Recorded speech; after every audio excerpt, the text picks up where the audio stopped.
ఈరోజు క్రీస్తులోనికి బాప్తిసం పొంది రక్షణ పొందినటువంటి సహోదరి మేఘనకు హృదయపూర్వకమైన వందనాలు తెలియజేస్తూ ఉన్నాం. ప్రభునందు ప్రియమైనటువంటి దేవుని వారలారా, ప్రార్థన చేసుకుని దేవుని వాక్యాన్ని శ్రద్ధ కలిగి మనం ఉందాం. పరిశుద్ధుడైన మా ప్రియ పరలోకపు తండ్రి, దయగలిగినటువంటి దేవానికి స్తోత్రములు తెలియజేస్తూ ఉన్నాము. నీ కుమారుడైన యేసుక్రీస్తు ప్రభు ద్వారా మమ్మల్ని ఎంతగానో ప్రేమించి మా బ్రతుకులోనైనా మరి యొక్క దినము నీ సహవాసముగా మేము ఉండుటకు తండ్రి మీరు ఇస్తున్న మంచితనాన్ని బట్టి నాయన కృతజ్ఞతాస్తుతులు చెల్లిస్తూ ఉన్నాం. తండ్రి, మా జీవితంలో నా తండ్రి ఇదిగోనైనా పరసంబంధమైన ఆత్మస్థ విషయములలో పరలోక విషయంలో ఉన్నటువంటి ఆశీర్వాదాలు మేము పొందుకోవాలని, మీ కుమారులుగా కుమార్తెలుగా మా జీవితంలో ఆత్మీయంగా ఎదగాలని, బలపడాలని, ఫలించాలని తండ్రి ఇదిగో దేవా ఎప్పటికీ శాశ్వతంగా ఉండేటువంటి జీవము కలిగిన వారిగా ఉండాలనేటువంటి రీతిలో మీరు అనుగ్రహించిన పరిచర్యను బట్టి నాయన కృతజ్ఞతలు. నేను మేము సమయమును సద్వినియోగం చేసుకునే వారిగా, జ్ఞానుల వల్లే మేము నడుచుకునే వారిగా ఉండేటప్పుడు నాయన సహాయం చేయి. వివేకము కలిగి బ్రతికే వారిగా ఉండేటట్లుగా సహాయం చేయి. అలాగే ఇదిగో మా తండ్రి నీ దాసునిగా నీ మాటలు మా తండ్రి వారికి అర్థమైన రీతిలో నేర్పించబడడానికి, ఉపదేశించబడడానికి నాయనా ఇదిగో మీ చిత్తానుసారంగా ప్రోత్సహించుకుని బలపడుటకు తండ్రి కృప చూపించండి. తండ్రి చేరువచ్చిన వారందరినీ మీ చిత్త ప్రకారం నడిపించమని, తండ్రి తరగతులు మీ చిత్త ప్రకారం నడిపించి క్షేమాభివృద్ధినిచ్చి నాయన అనేకులకు ప్రయోజనకరముగా ఉండేటువంటి రీతిలో మీ సేవను బలపరిచి నడిపిస్తారని కోరుచు క్రీస్తు యేసు నామములో ప్రార్థించి వేడుకొంచున్నాం తండ్రి, ఆమేన్. ప్రభు అయినటువంటి యేసుక్రీస్తు నామములో చేరువచ్చిన సోదరి సహోదరులందరికీ కూడా ప్రభు పేరట హృదయపూర్వకమైనటువంటి వందనములు తెలియజేస్తూ ఉన్నాను. ప్రియమైనటువంటి దేవుని వారలారా, ఆదికాండంలో మనము దేవుని వాక్యాన్ని నేర్చుకుంటూ ఉన్నాం. మనము 5వ దినమైనటువంటి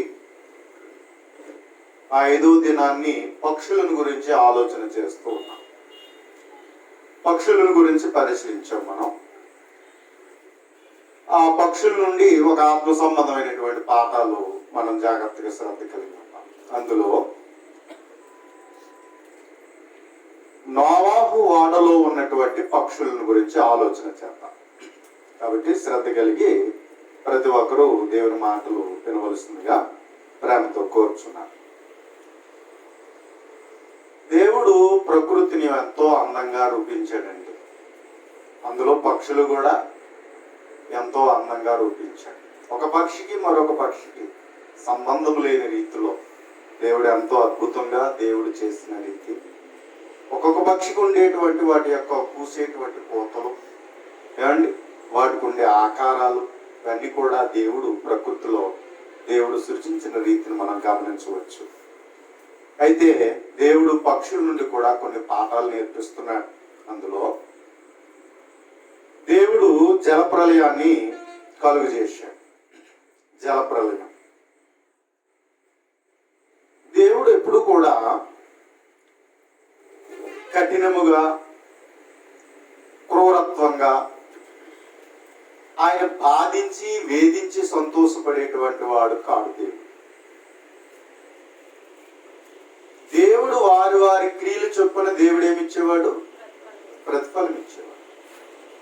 మనం ఏమిత్తితే అదే పంట మనం కోస్తాం తప్ప దేవుడు ఎవ్వరికి కూడా స్వతహాగా కలుగు చేసుకుని ఒకరి నాశనాన్ని కోరుకునేవాడు కాదు. కాబట్టి ప్రియమైన వారలారా, దేవుణ్ణి ఎప్పుడు కూడా మనం అపార్థం చేసుకోకూడదు. దేవుణ్ణి అర్థం చేసుకునే వారిగా ఉండాలి కానీ అపార్థము చేసుకునే వారిగా ఉండకూడదు. లోకంలో ఉన్నవారు అపార్థం చేసుకుంటున్నారేమో కానీ క్రైస్తవుడైతే దేవుణ్ణి ఎప్పుడు కూడా అర్థం చేసుకోవాలి. ఆయన సరైన రీతిలో మనం నమ్మాలి. ఆయన ఎలా నమ్మాలో అలాగే ఆయనను మనము నమ్మవలసిన వారమై ఉన్నాం. కాబట్టి దేవుడు అదే కోరుతున్నాడు. కాబట్టి ఆ రీతిగా మనం విశ్వసించవలసిన వారమై ఉన్నాం. దేవుడు చూశాడు, మానవుని కోసమే ఇదంతా చేశాడు. సృష్టిలో ప్రతిదీ ఎవరి కోసం చేశాడు? మానవుని కోసమే దేవుడు చేశాడు. కలుగు చేసినటువంటి దేవుడు నోహు అతని కుటుంబము దేవునికి కృప పొందిన కుటుంబం అయ్యింది. మిగిలిన వారందరూ ఏ విధంగా ఉన్నారంటే వారి హృదయంలో ఊహాంతయు కేవలము చెడ్డదని, అంతేకాకుండా వారి మార్గాలు చెరిపేసుకున్నారని, కాబట్టి వారు బలాత్కారంగా జీవిస్తున్నారని మనకి ఈ జలప్రలయం గురించి 6వ అధ్యాయం చదువుతున్నప్పుడు అప్పుడు ఉన్నటువంటి పరిస్థితులు ఏ విధంగా ఉన్నాయో అనేటువంటి విషయాన్ని మనము గ్రహించవచ్చు. అయితే ప్రియమైన వాళ్ళరా, దేవుడు ఏం చేశాడు అన్నట్లయితే భూమి మీద ఉన్న సకల జీవులు కూడా నశించబడిపోకుండా నోహకు తర్వాత వచ్చేటువంటి తరాలకి అందరికీ కూడా దేవుడు ఉన్నట్టు కొరకు దేవుడు ఏం చేశాడంటే నోహు దగ్గరికి భూమి మీద ఉన్నటువంటి జంతువులు అయితేనేమి, ప్రాకీడు అయితేనేమి, ఏమండి పక్షులైతేనేమి, వాటన్నిటిని కూడా దేవుడు ఏం చేశాడు అన్నట్లయితే వాడలోనికి ప్రవేశింపజేశాడు. అందులో పవిత్రమైనవి ఉన్నవి, అపవిత్రమైనవి ఉన్నవి. దేవుడు అలా ప్రత్యేకపరిచి వాటి ప్రకారముగా దేవుడు ఏం చేశాడు అన్నట్లయితే వాటన్నిటిని కూడా వాడలోనికి నడిపింపజేశాడు. అంటే దేవుడు రక్షణ పొందినట్లుగా దేవుడు ఏం చేశాడంటే పిలిచాడు కదండి. నోహు కుటుంబాన్ని, అలాగే భూమి మీద ఉండేటువంటి సకల జంతువులను, పక్షులను, ప్రాకేడు పురుగులను ప్రతిదీ దేవుడు ఏం చేశాడు, అవి నశించిపోకుండానట్లుగా దేవుడు ఏం చేశాడంటే వాటిని పిలిచాడు, వాడలోనికి పిలిచాడు. వాడలోనికి ఏవైతే చేరతాయో, ప్రవేశపెట్టబడతాయో అవి ఏం చేయబడతాయి అంటే నశించిపోకుండా రక్షింపబడతాయి, నశించిపోకుండా రక్షింపబడతాయి. అందుకని దేవుడు తన పిలుపునిచ్చాడు, తన రమ్మని పిలిచాడు. అలా పిలిచినప్పుడు వచ్చాడు. అదే విధమైన రీతిలో ఈ యొక్క నోవాహు కూడా ఏం చేశాడంటే 100 సంవత్సరములు పైబడి కడుతున్నటువంటి నిర్మాణము, ఈ సితిసారపు మ్రానుతో కట్టబడుతున్నటువంటి ఈ వాడ నిర్మితమవుతున్నప్పుడు ఈ నీతిమంతుడైనటువంటి వాడు, దేవునితో నడిచినటువంటి వాడు తన కుటుంబం మాత్రమే కాకుండా అక్కడ ఉన్నటువంటి తన జనులందరూ, అంటే తన చుట్టూ ఉన్నటువంటి ప్రజలు ఎవరైతే ఉన్నారో వారందరూ రక్షణ పొందాలని కోరుకున్నాడు నోవాహు. కాబట్టి ఇంచుమించు 100 సంవత్సరాలు వాడను నిర్మిస్తూ తను ఏం చెప్పాడు అన్నట్లయితే సువార్తను ప్రకటించేవాడు, నీతిని ప్రకటించాడు. ఎందుకు కడుతున్నావు నోవాహు ఏంటి అని అడిగినప్పుడు నోవాహు సమాధానం ఏంటంటే 40 దినాలు ప్రచండమైన వర్షం రాబోతుంది, కాబట్టి భూమి మీద ఉన్న సమస్త జనులు నాశనం అయిపోతారు. ఇదిగో దేవుడు రక్షణ పొందినట్లుగా వాడను నిర్మించుకోమని దేవుడు చెప్పాడు అని ఏం చేశాడంటే చెప్పినప్పుడు వారు అర్థం చేసుకోలేదు. ఆనాడు ఉన్నటువంటి జనులు నోవాహు మాటలు వెర్రితనంగా అనిపించాయి. ఏదో పిచ్చోడిగా చేస్తున్నాడు అని వాళ్ళందరూ హేళన చేశారు.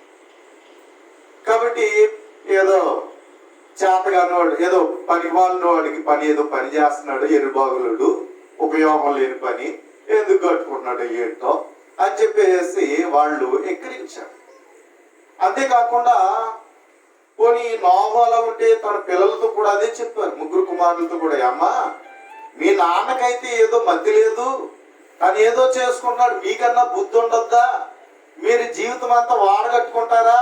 అందరూనేమో లోకంలో ఏం సంపాదించుకోవాలో, ఎలా సుఖపడాలా, ఎలాగ ఆనందపడాలా ఇలా ఆలోచన చేస్తుంటే మీరేంటి వాడగట్టుకుని వాడలోకి రండి రక్షణ పొందుదామని చెప్తా ఉన్నారు. లోకవంతం అయిపోవడం ఏంటి, మరీ దూరంగా చెప్తున్నారు.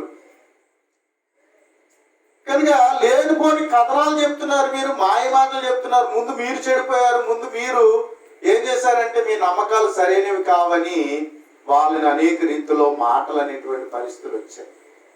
అయితే ప్రియమైన వాళ్ళారా, వారు ఏమాత్రం పట్టించుకోకుండా దేవుడు ఏమైతే చెప్పాడో అదే వారు దేవుడు చెప్పిన కొల ప్రమాణం ప్రకారం ఆకారాన్ని సితిసారపు మ్రానుతో నిర్మించడం అనేది జరిగింది. నిర్మించబడిన తర్వాత సమస్త ఏ జంతువులైతే దేవుడు అక్కడ నడిపించాడో వాటన్నిటిని ఓడలోకి వెళ్ళాయి. ఓడలోనికి వెళ్ళిన తర్వాత ఏం చేయబడంటే ఓడలో ఉన్నవన్నీ కూడా ఏం చేయబడ్డాయి, రక్షణ పొందినట్లుగా మనం చూస్తూ ఉన్నాం. ప్రియమైనటువంటి దేవుని వల్ల దేవుడు ఈరోజు యేసుక్రీస్తు ప్రభు ద్వారా నీకు నాకు సువార్తను ప్రకటింపజేశాడు. సువార్తను ప్రకటింపజేస్తున్నాడు. యేసుక్రీస్తు ఎందుకు వచ్చాడయ్యా అంటే నశించిన దానిని వెదకి రక్షించడం కొరకు ఆయన ఈ లోకానికి వచ్చాడు. ఎవరైతే నశించిపోతున్నారో వారిని రక్షించడం కొరకు యేసుక్రీస్తు ప్రభు వచ్చాడు. ఎందుకంటే దేవుడు లోకమును ఎంతో ప్రేమించి తన అద్వితీయ కుమారుడైన యేసుక్రీస్తును ఈరోజు నీ కొరకు నా కొరకు ఆయన పంపించాడు. కాబట్టి యేసుక్రీస్తు ప్రభు వచ్చి మన పాపముల నిమిత్తం చనిపోయిన వాడి, సమాధి చేయబడిన వాడే, మరణము నుండి తిరిగి లేచిన వాడిగా యేసుక్రీస్తు ప్రభుని చూస్తున్నాం. అంతేకాదు మరణము నుండి తిరిగి లేచిన ఆయన దేవుని కుడి పార్శ్వమున కూర్చుండి మన కొరకు ఏం చేస్తున్నాడు, ఆయన విజ్ఞాపన చేస్తున్నాడు. విజ్ఞాపన చేస్తున్నాడు. కాబట్టి చూడండి, పూర్వ దినాలు మనం చూసినట్లయితే ఈ ఇశ్రాయేలీయుల ప్రయాణాలు మనం చూసినప్పుడు దేవుడు అంటాడు, వీళ్ళందరినీ నాశనం చేస్తాను, మీ ద్వారా మరలా సంతానాన్ని మరలా జన్మలు తయారు చేసుకుంటాను అంటాడు దేవుడు. మోసే దానికి బ్రతిలాడుకుంటాడు. వాళ్ళు చూడండి జరిగినప్పుడల్లా దేవుడు కోప్పడి వాళ్ళని నశింపజేయాలని దేవుడు కోరాడు. కాబట్టి విగ్రహం తయారు చేసుకున్నప్పుడు కూడా వాళ్ళని సమూల నాశనం చేస్తానని దేవుడు చెప్పాడు. ఆ తర్వాత మరలా తిరుగుబాటు చేసినప్పుడల్లా సమూల నాశనం చేస్తానన్నాడు. కోరాహు సమయానికి వచ్చినప్పుడు అప్పుడు కూడా సమూల నాశనం చేస్తానన్నాడు. కానీ ఎవరు బ్రతిమలాడుకున్నారు? మోసే, అహరోనులు ఏం చేశారు? దేవుని ఎదుట సాగిలిపడి వద్దు నాయన నువ్వు ఇలా చెయ్యొద్దు అని చెప్పి దేవుణ్ణి బ్రతిమలాడుకున్నారు. అలాగే ఈరోజు మనకు మధ్యవర్తిగా ఉండి మన పక్షముగా ఉండి విజ్ఞాపన చేయించిన వాళ్ళు ఎవరో తెలుసా? దేవునికి కోపం వస్తుంది, కానీ ఆ కోపాన్ని బట్టి ఆ విధంగా ఉంటున్నప్పుడు ఇదిగో ఏం చెప్తున్నాడంటే, ఇదిగో నేను వారి కొరకు నేను శ్రమ పడ్డాను కదా, వారు రక్షణ పొందుతారేమో చూద్దాం అని ఏం చేస్తున్నాడు అన్నట్లయితే ప్రతి ఒక్కరికి సమయాన్ని ఇస్తున్నాడు కదా. ఆయన ఏమి ఇస్తున్నాడు? సమయాన్ని ఇస్తున్నాడు. కాబట్టి ప్రియమైన వారు ఈరోజు సర్వలోకానికి సర్వ సృష్టికి ఏం ప్రకటించబడింది? సువార్త ప్రకటించబడింది. సువార్త ప్రకటించబడింది. ఈరోజు ఏదో కొంతమంది వెళ్ళిపోయింది పర్వాలేదు అనుకోవట్లేదు, కానీ అంతటను అందరూ మారు మనసు పొందాలి. కాబట్టి తన పని తను చేయాలనే దృక్పథంతో దేవుడు ఏం చేస్తున్నాడు అన్నట్లయితే ఇదిగో ఆయన సువార్తను ప్రకటిస్తున్నాడు. సువార్త ప్రకటిస్తుంటే ఎక్కిరించే వాళ్ళు ఎంతో మంది ఉన్నారు, అపార్థం చేసుకునే వాళ్ళు ఉన్నారు, దాన్ని భిన్నంగా చేసుకునే వాళ్ళు ఉన్నారు, దేవునికి అనుకూలంగా నడవలేనటువంటి వాళ్ళు ఉన్నారు, దేవునికి ఎంతో విసుగు కలిగిస్తూ, బాధ కలిగిస్తూ, దుఃఖం కలిగిస్తూ, ఆయనకు ఉగ్రత కలిగించేటువంటి పరిస్థితులు ఎన్నో సంభవిస్తున్నప్పటికీ కూడా దేవుడు ఏం చేస్తున్నాడంటే దీర్ఘశాంతము కలిగి ఉన్నాడు. దానికి గల కారణం ఎవరంటే ప్రభు అయిన యేసుక్రీస్తు. మధ్యవర్తి అయ్యాడు. మధ్యవర్తి అని ఏం చేస్తున్నాడు అన్నట్లయితే ఇదిగో విజ్ఞాపన చేస్తున్నాడు. అంచేతని ఈ రోజు ఈ లోకం ఎలా ఉంది? అయ్యో ఎప్పటి నుంచో చెప్తున్నారుగా మీరు యేసుక్రీస్తు రెండో రాకడ వచ్చేస్తుందని, ఇంకా రాలేదే అనేటువంటి వాళ్ళు ఉన్నారు. ఒకవేళ వస్తే ఏమైపోతారు? ఏమైపోతారు? ఆయనే ఒకవేళ వస్తే ఈరోజు రక్షణ ఎవరైనా పొందుతారా? ఏమండి? అయినప్పటికీ దీనికి శాంతం గలవాడై ఆయన ఏం చేస్తున్నాడు? తన సువార్తను ప్రకటిస్తూ ఉన్నాడు. కాబట్టి ఈ సువార్తను ఎవరైతే ప్రకటించబడుతున్నప్పుడు నమ్ముతారో, సువార్త ప్రకటించుతారో ఏం చేయాలి? విన్నవాళ్ళు శ్రద్ధ కలిగి వింటే ఏమొస్తుంది? విశ్వాసం కలుగుతుంది. ఎప్పుడైతే విశ్వాసం వస్తుందో ఏమొస్తుంది? మారు మనసు వస్తుంది. మారు మనసు ఎప్పుడైతే వస్తుందో వాళ్ళకు ఒక ఒప్పుకోలు వస్తుంది. ఇక్కడి నుంచి నా జీవితము గత జీవితం కాదు, ఇక్కడి నుంచి నా జీవితంలో క్రీస్తే నాకు ప్రభువుగా ఉండాలి అనే తీర్మానం చేసుకునే జీవితం. క్రీస్తు ద్వారా నేను దేవుని కుమారుడుగా జీవించాలి అనేటువంటి తీర్మానించుకుని ఒప్పుకో. ఆ ఒప్పుకోలు ద్వారా ఏం జరగాలంటే క్రీస్తులోనికి బాప్తిస్మము పొందవలసిన వారి. ప్రియమైనటువంటి వాళ్ళారా, బాప్తిస్మం ఎందుకు అన్నట్లయితే బాప్తిస్మం అనేటువంటి పదాన్ని మనం జాగ్రత్తగా అర్థం చేసుకోవాలి. బైబిల్ నందు బాప్తిస్మం అనేటువంటి మాటను మనం చూడగలిగినప్పుడు, బాప్తిస్మం అనేటువంటి మాటను మనం చూసినట్లయితే గ్రీక్ భాషలో బాప్టిజో అనే పదం వాడబడింది.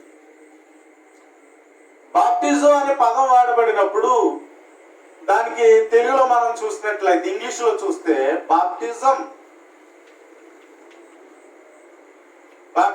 అన్నారు. మనకి తెలుగులో కూడా బాప్తిస్మము అనే పదాన్ని మనము బైబిల్ డైరెక్ట్ గా మనం చూస్తూ ఉన్నాం.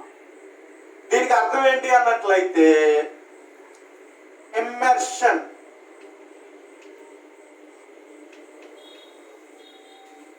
డెప్త్.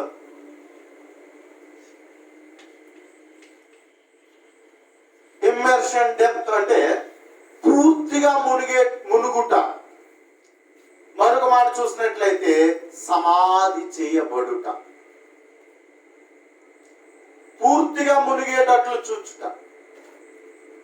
కాబట్టి బాప్తిస్మము అనగా అర్థం ఏంటంటే పూర్తిగా మునగడం, పూర్తిగా మునగడం. కాబట్టి కొన్ని తర్జుమాల్లో ఏం చేసుకున్నారంటే స్నానం అనే పదాన్ని తీసుకొచ్చారు. స్నానం. అందుకని చాలా మంది ఏమంటారు, స్నానం పొందావా అంటారు కదా, మనం వింటూ ఉంటాం. స్నానం తీసుకున్నావా అంటారు.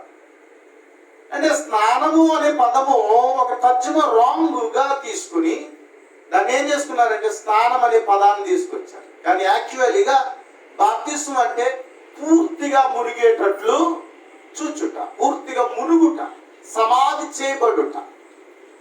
కాబట్టి ఇలా బాప్టిజం అనే పదాన్ని ఎలా బైబిల్ చెప్పబడిందో, దేవుడు ఎలాగ ఆజ్ఞాపించాడో దాన్ని అలా అర్థం చేసుకోవడం వల్ల ఈరోజు ప్రపంచంలో ఏమొచ్చినాయి అన్నట్లయితే శిశు బాప్తిస్మం వచ్చింది.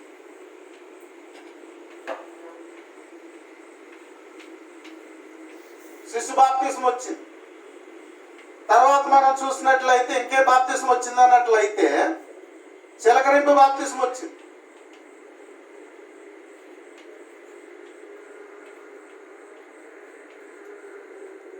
చిలకరింపు బాప్తిస్మం వచ్చింది. ఇంకేంటి బాప్తిస్మం వచ్చిందంటే కొమ్మరింపు బాప్తిస్మం వచ్చింది.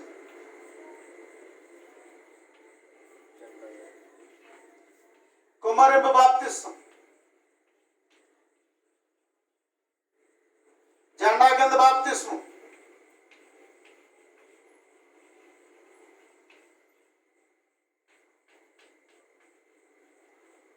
పరిశుద్ధాత్మ బాప్తిస్మం,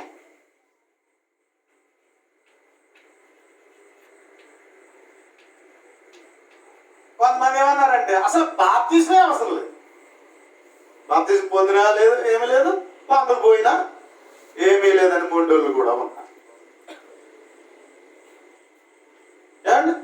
కనుక బైబుల్ చెప్తున్న బాప్తిస్మం ఏదైతే ఉందో దానికి భిన్నమైన రీతిలో ఏం చేశారంటే శిశు బాప్తిస్మం తీసుకొచ్చారు. అండ్ పుట్టిన పిల్లోడికి, ఇంగిత జ్ఞానం లేని వాడికి ఏమిస్తున్నారు అన్నట్లయితే శిశు బాప్తిస్మం ఇస్తున్నారు. ఎందుకు శిశు బాప్తిస్మం అంటే జనం పాపం ఉందని. కాబట్టి అందుకనే అప్పుడు పుట్టిన వెంటనే సున్నత అనేది 8వ దినాన్ని ఎలాగైతే పొందడం జరిగిందో అలాగే బాప్తిస్మం కూడా చిన్నప్పుడే చేయాలి అనేటువంటి ఆలోచన తీసుకొచ్చారు.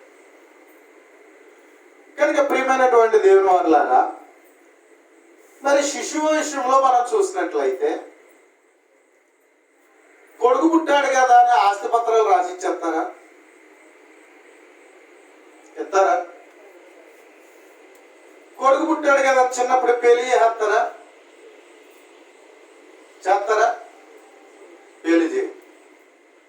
అంటే ఒక వయసు వస్తే ఆ వయసు మేజర్ అంటారు, మైనర్ నుంచి మేజర్కి రావాలి.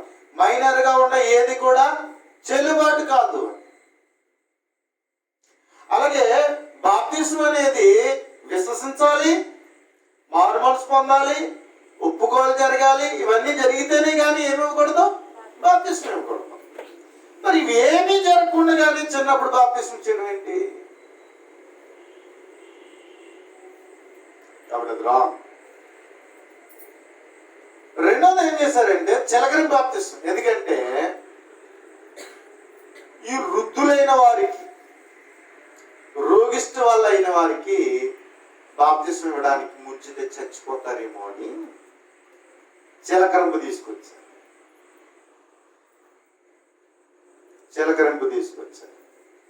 ఆ చిలకరింపు బాప్తిసం ఏంటో ఎలాగో తెలుసా? కొన్ని నీళ్లు తీసుకుని అతని మీద చిలకరిస్తే నువ్వు బాప్తిసం అయిపోయావంట.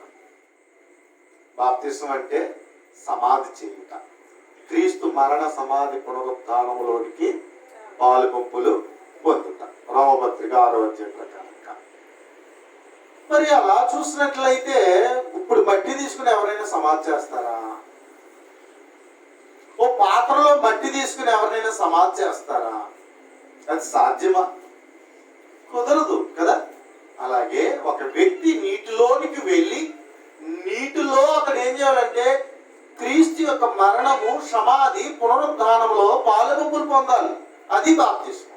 కానీ ఏం తీసుకొచ్చారు? చిలకరింపు అనే బాప్తిసం. ఏదో మనుషులు ఊగానాలతో ఈ పాత్రలకి చిలకరింపు చేసే విధానాన్ని, ఆవు బూడిద చల్లటమును, అలాగే రక్తమును చిలకరించడమును ఉన్నటువంటి పాత నిబంధన నియమంలో నుంచి ఏం తీసుకొచ్చారంటే చిలకరింపు బాప్తిస్మము తీసుకొచ్చారు. కాబట్టి బాప్తిస్మం అంటేనే పూర్తిగా మునిగేటట్లు చూచుట. కాబట్టి ఇది మానవ కల్పితం. అలాగే కుమ్మరింపు, ఒక మనిషి ఒక పాత్రలోంచి నీళ్ళు తీసుకుని నెత్తి నుంచి పొర్లించేస్తాడు. అదేం తీసుకొచ్చారంటే చిలకరింపు, కుమ్మరింపు బాప్తిస్మం. కుదరదు. జెండా కింద బాప్తిస్మం. జెండా కిందకి దూరిపోతే అది బాప్తిస్మం. ఎవరో నీళ్ళు ఏమని ఎసురు చల్లి వేసాడు, అతనికి బాప్తిస్మం బాగున్నాడట. ఏమండి? కాబట్టి ఇలాంటి విధానాలు మనుషులు ఆలోచన చేస్తున్నారు. కొంతమంది అయితే ఏమన్నారు? పరిశుద్ధాత్మ బాప్తిసం పొందాలి అంటున్నారు. ఏమంటే పరిశుద్ధాత్మ బాప్తిసం ఎవరికి వాగ్దానం చేయబడింది? అపోస్తలులకు మాత్రమే. కొర్నేలింటి వారి వద్ద వారి మీదకి వచ్చింది అన్నట్లయితే ఎక్కడ వాళ్ళు ఇశ్రాయేలులతో సహపౌరులుగా అంగీకరించబడరేమో అని దేవుడు ఏం చేశాడంటే వాళ్ళ మీదకి, ఇశ్రాయేలు వలె వారి మీద కూడా పరిశుద్ధాత్ముడు అనుగ్రహించబడ్డాడు. కానీ ఆ విషయాన్ని 11వ అధ్యాయంలో చెప్పి వివరిస్తాడు. పేతురు గారు చెప్తాడు, వాళ్ళందరూ దేవుని స్తుతిస్తారు. ఈ విషయాన్ని మనం చదివితే మనకి అర్థమవుతుంది.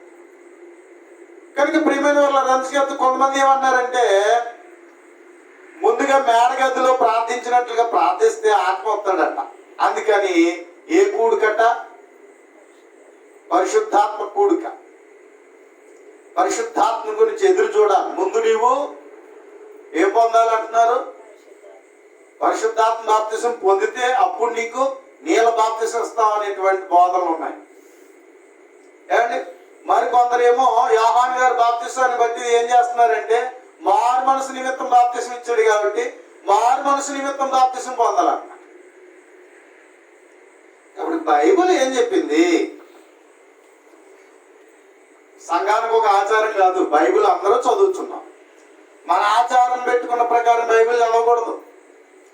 బైబిల్గా చదవాలి. బైబిల్గా చదవాలి అంతే తప్ప ఒక్కొక్క సంఘానికి ఈరోజు ఒక్కొక్క విధమైన బాప్తిసం కలిగి ఉన్నారంటే కారణం ఏంటంటే వాళ్ళు ఆచారం పెట్టుకున్నారు. ఆచార ప్రకారం ఏం చేస్తున్నారు? బైబిల్ని చదువుకుంటున్నారు. ఆచారం బట్టి బైబిల్ చదవకూడదు.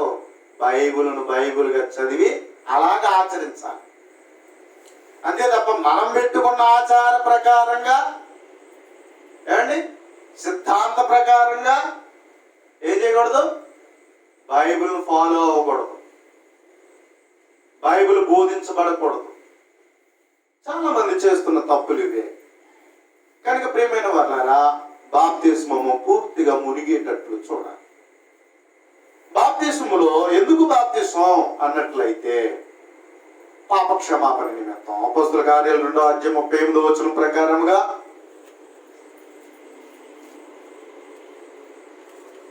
అపోస్తలుల కార్యాలు 2వ అధ్యాయం 38వ వచనం మనం చూసినట్లయితే మీరు మారు మనసు పొంది పాప క్షమాపణ నిమిత్తము ప్రతివాడు యేసుక్రీస్తు నామమున బాప్తిస్మం పొందుడి అని చెప్తున్నాడు. ఏమండి, ఏం చేయాలి? ఎందు నిమిత్తం బాప్తిస్మము? పాప క్షమాపణ నిమిత్తం. మనం చేసిన పాపాలు క్షమించబడుట కొరకు క్రీస్తులోనికి మనం ఏం చేయాలా? బాప్తిస్మము పొందాలి. బాప్తిస్మం ఎప్పుడైతే పొందుచున్నామో మనకి ఏమొచ్చున్నది అన్నట్లయితే పాప క్షమాపణ కలుగుచున్నది. క్రీస్తు రక్తం ద్వారా మనం కడగబడుతున్న వాళ్ళం అవుతున్నాం. అపోస్తలుల కార్యాలు 22వ అధ్యాయం 16వ వచనం చూస్తే, అపోస్తలుల కార్యములు 22వ అధ్యాయం 16వ వచనం మనం చూసినట్లయితే, కనుక నీవు తడువు చేయటి ఎందుకు? లేచి ఆయన నామమును బట్టి ప్రార్థన చేసి బాప్తిసం పొంది నీ పాపములు కడిగి వేసుకొని మరి చెప్పాను. తడువు చేయటి ఎందుకు? బాప్తిసం పొందడానికి ముహూర్తాలు లేవు. ఏమండి, మంచి దినాలు చెడ్డ దినాలు అనేవి లేవు. చాలా మంది ఏం చేస్తాం, ఈ రోజు మంచిది కాదు, ఎప్పుడు పొందుతానంటే జనవరి 1 పొందుతాను, క్రిస్మస్ పండుగ పొందుతాను, లేకపోతే ఈస్టర్ పండుగ పొందుతాను కదా. ఇలా కొంతమంది ఏం చేసుకుంటున్నారు, మీటింగ్స్ కి లేకపోతే పండగలకి ఇలాంటివి పెట్టుకుంటున్నారు. లేదు, బాప్తిస్మము దేని ఏమని చెప్పబడుతుంది? ఇదే అనుకూల సమయము, ఇదే రక్షణ దినం. నేనే ఏ రోజైతే నీకు సువార్త ప్రకటించిందో ఆ రోజే నీకు అర్థమవుతే, మార్పులు వస్తే వెంటనే దాని కొరకు నువ్వు ఏర్చబడాలంటే బాప్తిస్మం అనేది పొందడానికి సిద్ధపడాలి. అంతే తప్ప పెళ్లి కోసమో దేవుడు ఏదైనా ఒక్కొక్కమంది మొక్కుబడి చేసుకుంటారండి. ఏంటి మొక్కుబడి? నేను అన్నాను జరిగేస్తా, బాప్తిస్మం పొందిస్తుంది, దేవుని గుళ్ళోకి వచ్చేస్తా. అన్నది జరిగితే ఏం పొందుతారట? బాప్తిస్మం. అంటే ఏదో జరిగితే బాప్తిస్మం పొందడమా? కనుక ఇలాగ కొంతమంది ఆలోచన చేస్తున్నారు. రోగం తగ్గితే, నేను అనుకున్నది జరిగితే, ఏమంటే లేకపోతే పెళ్లికో బాప్తిసాలు పొందే వారిగా మనం చూస్తున్నాం. కాబట్టి బాప్తిసానికి పెళ్లికి సంబంధం లేదు. కాబట్టి ముందు కనుక బాప్తిసం అనేది పాప క్షమాపణ నిమిత్తం, పెళ్లిళ్ళు కొరకు కాదు. కనుక ప్రియమైనటువంటి దేవుని వల్ల బాప్తిసం పొందుడు ద్వారా ఏం జరుగుతుంది? మన పాపములు కడిగి వేసుకున్న వారం అవుతాం. బాప్తిస్మం ఏం జరుగుతుంది? పాపములు కడిగేసుకున్న వాళ్ళు. కాబట్టి అదే విధంగా మనం చూసినట్లయితే పరిశుద్ధ గ్రంథంలో తీతుకు రాసిన పత్రిక 3వ అధ్యాయం, తీతుకు రాసిన పత్రిక 3వ అధ్యాయం మనం చూసినట్లయితే 5వ వచనం చూడండి. తీతుకు రాసిన పత్రిక 3వ అధ్యాయము, మనము నీతిని అనుసరించి చేసిన క్రియల మూలముగా కాక తన కనికరము చొప్పుననే పునరుజ్జన్మ సంబంధమైన స్నానము ద్వారాను పరిశుద్ధాత్మ మనకు నూతన స్వభావము కలుగజేయడం ద్వారాను మనలను రక్షించెను అంటున్నాడు. పునర్జన్మ సంబంధమైన స్నానం, పునర్జన్మ. బాప్తిసం పొందినప్పుడు ఒక వ్యక్తి క్రొత్తగా జన్మిస్తున్నాడు. ప్రాచీన పురుషుని చంపివేసుకుని అంతవరకు ఉన్న గతకాలం జీవించిన, అంతవరకు ఏ పాపిష్టి జీవితాన్ని కలిగి ఉన్నామో ఆ పాపిష్టి జీవితాన్ని మనం చంపేసుకుని సమాధి చేయబడినటువంటి వారమై క్రీస్తులోనికి మనం వస్తున్నాం, క్రొత్తగా జన్మించున్న వారిగా ఉంటున్నాం అనే విషయాన్ని దేవుని గ్రంథం మనకి బోధించబడుచున్నది. కాబట్టి ఏం జరుగుతున్నది? క్రీస్తు యొక్క మరణములోనికి, సమాధిలోనికి మనము పునరుద్ధానం పొందుచున్న బాప్తిస్మము జరుగుతున్నదని మనకి దేవుని గ్రంథం రోమీయులకు రాసిన పత్రిక 6వ అధ్యాయం 1-4 వచనాల్లో చెప్పడం అనేటువంటిది జరుగుతుంది. కనుక ఈ విధంగా ఒక వ్యక్తి ఏం చేయబడ్డాడు అన్నట్లయితే రక్షణ పొందుతున్నాడు. బాప్తిసం పొందకపోతే ఏమి లేదు, పాప క్షమాపణ లేదు. మరి పాపాలు క్షమించలేనివాడు ఎక్కడికి వెళ్తాడు? నరకానికి వెళ్తాడు. అందుకే అన్నాడు, నమ్మి బాప్తిసం పొందినవాడు రక్షింపడతాడు. నమ్మని వానికంటే నమ్మలేదు కాబట్టి ఏం జరగదు? పాప క్షమాపణ జరగదు. పాపాలు అలాగే ఉండిపోతాయి. మరి పాపాలు ఉంటే, నేరాలు ఉంటే ఏం జరుగుతుంది? శిక్ష ఖచ్చితం, ఇంకా అంతే. కాబట్టి ఖచ్చితంగా ఏముంటుంది? శిక్షింపబడే అవకాశం ఉన్నది అనే విషయాన్ని మనం గ్రహించాలి. కనుక ప్రియమైనటువంటి దేవుని వారలారా, ఆ విధంగా ప్రతి వ్యక్తి ఏం చేయబడుతున్నాడంటే క్రీస్తులోనికి బాప్తిసం పొందాలి. ఇది మతం పుచ్చుకోవడానికి కాదండి, పాప క్షమాపణ నిమిత్తం, క్రొత్తగా జన్మించడానికి. దేవుని కుమారులుగా జీవించడానికి ఒక వ్యక్తి ఖచ్చితంగా ఏం చేయబడాలి? క్రీస్తులోనికి బాప్తిసం పొందాలి. బాప్తిసం పొందిన నాటి నుండి క్రైస్తవ జీవితం ప్రారంభమైంది. బాప్తిసం పొందిన నాటి నుండి ఏం జరిగింది?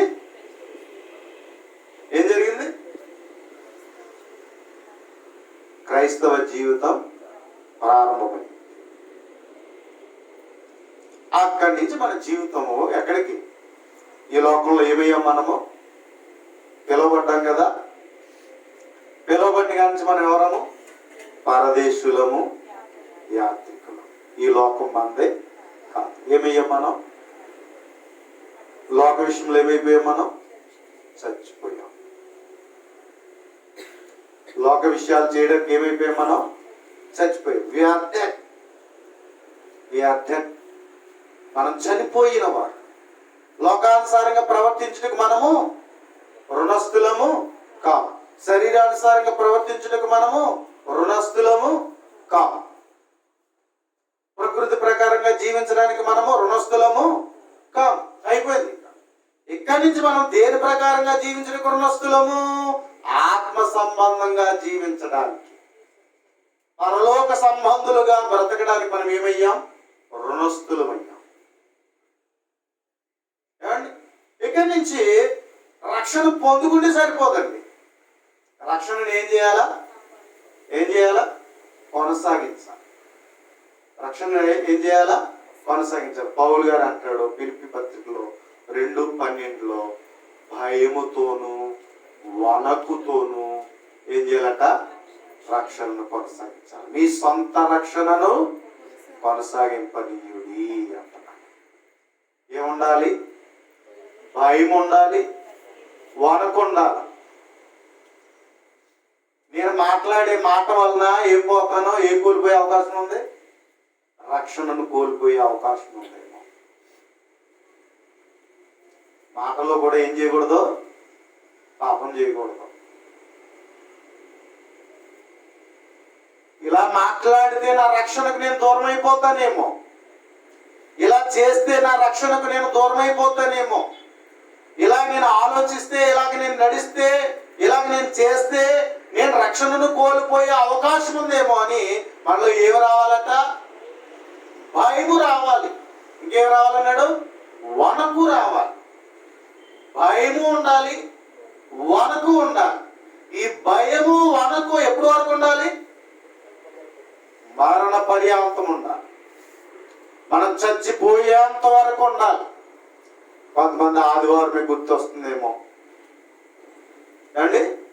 కొంతమందికి ఆదివారం వచ్చేటప్పటికే క్రైస్తవులని గుర్తొస్తుందేమో. ఆదివారం క్రైస్తవులు, ఆదివారమే క్రైస్తవులు. మరి మిగిలిన రోజులో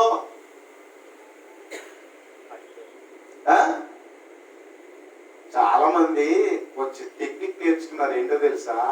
ఆ రోజు ఒక్కరోజు వెళ్ళి పాపాలు ఒప్పేసుకుంటేనంట పాపాలు క్షమించబడిపోతాయంట.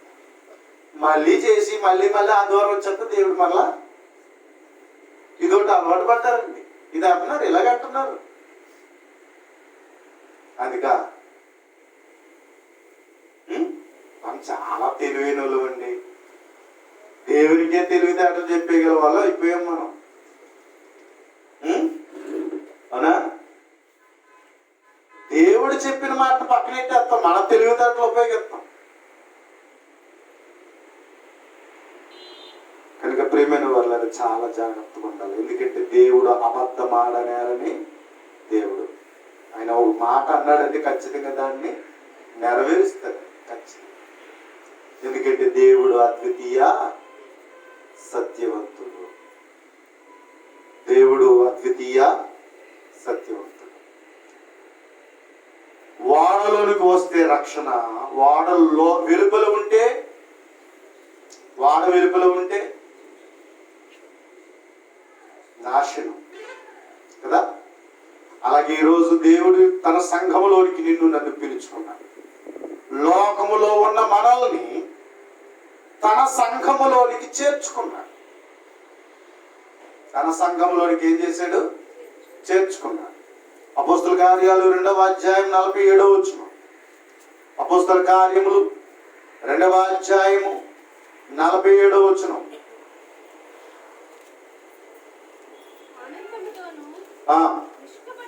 నిష్కపటమైన హృదయముతోను ఆహారము పుచ్చుకొనుచుండిరి. చూడండి ఇక్కడి నుంచి. మరి ప్రభువు ఏం చేస్తున్నాడంటే రక్షణ పొందుచున్న వారిని అనుదినము వారితో చేర్చుచున్నాడు. ఎవరు చేరుస్తున్నారు? సంఘంలోకి ఎవరు చేరుస్తున్నారండి? పాస్టర్ గారు అనుకుంటున్నారా? బోధకుడు అనుకుంటున్నారా? సంఘంలో ఉన్న పెద్దలు అనుకుంటున్నారా? ఎవరు చేరుస్తున్నారట? ఎవరు చేరుస్తున్నారు? ప్రభువు రక్షణ పొందుచున్న వారిని అనుదినము వారితో. ఎవరితో? సంఘముతో చేరుస్తున్నాడు. ప్రభుకున్నది ఒకే ఒక సంఘం. లోకంలో క్రైస్తవులకు ఉన్నదైతే అనేక సంఘాలు. ప్రభుకు మాత్రం ఉన్నది ఒకే ఒక సంఘం.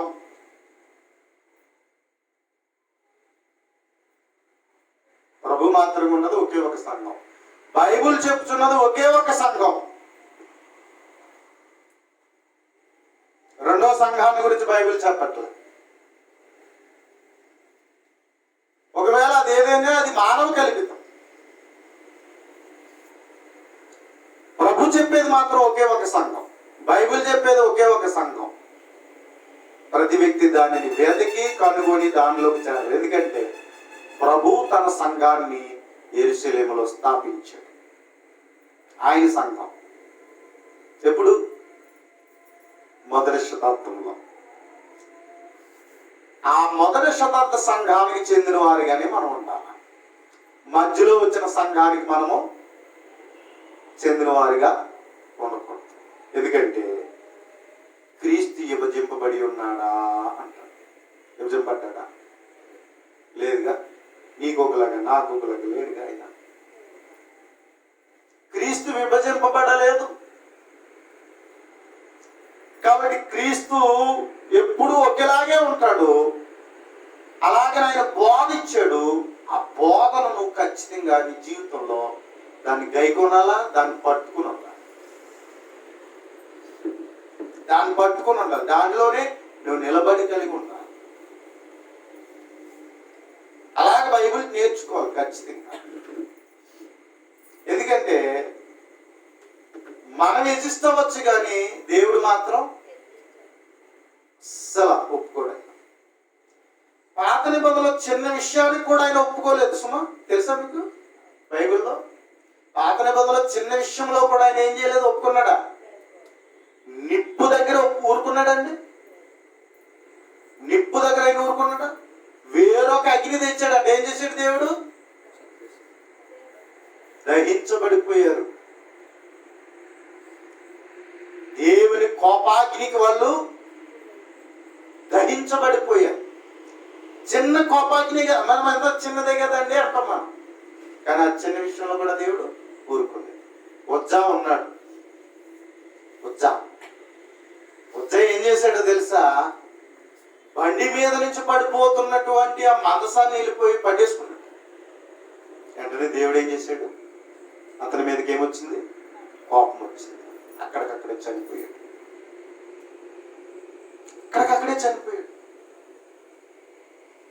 అరే దేవునికి మనసునే పడిపోతున్నప్పుడు పట్టుకోవడంలో తప్పేముందని మనం అనుకుంటాం.